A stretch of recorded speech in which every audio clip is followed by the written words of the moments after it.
நீலகிரி மாவட்டத்தின் எல்லையில் அமைந்துள்ள கேரள மாநிலம் புல்பள்ளி அமரக்குணி கிராமத்தில் கால்நடைகளை வேட்டையாடி வந்த புலி கூண்டில் சிக்கியது. இதுகுறித்த கூடுதல் தகவல்களை நமது செய்தியாளர் பிரபு வழங்க கேட்கலாம். பிரபு, இது குறித்தான விவரங்களை பதிவு செய்யுங்கள். தமிழ்நாடு, கேரளா, கர்நாடகா ஆகிய 3 மாநிலங்களை ஒன்றிணைக்கும் பகுதியாக நீலகிரி மாவட்டமானது அமைந்துள்ளது. குறிப்பாக நீலகிரி மாவட்டத்தின் எல்லை பகுதியாக கருதப்படும் பந்தலூர் அருகே அமைந்துள்ள கேரள மாநிலம் புல்பள்ளி அமரக்குணி கிராமத்தில் கடந்த 15 நாட்களாக வயது முதிர்ந்த புலி கால்நடைகளை தாக்கி பொதுமக்களை அச்சுறுத்தி வந்தது.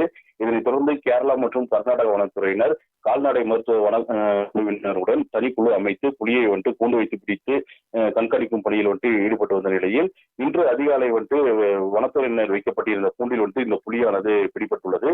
பிடிப்பட்ட இந்த புலி 13 வயதுடையது என தெரிவித்த வனத்துறையினர் புலிக்கு முதலுதவி சிகிச்சைக்கு பிறகு கர்நாடக மாநிலம் மைசூரில் உள்ள உயிரியல் பூங்காவிற்கு கொண்டு செல்லப்பட்டு பராமரிக்கப்படும் என வனத்துறை மற்றும் வன கால்நடை மருத்துவர்கள் மூலம் தெரிவிக்கப்பட்டுள்ளது.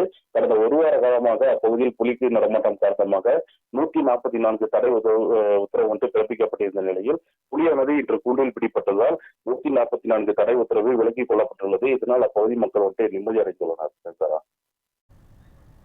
தகவல்களை வழங்கியமைக்கு நன்றி பிரபு.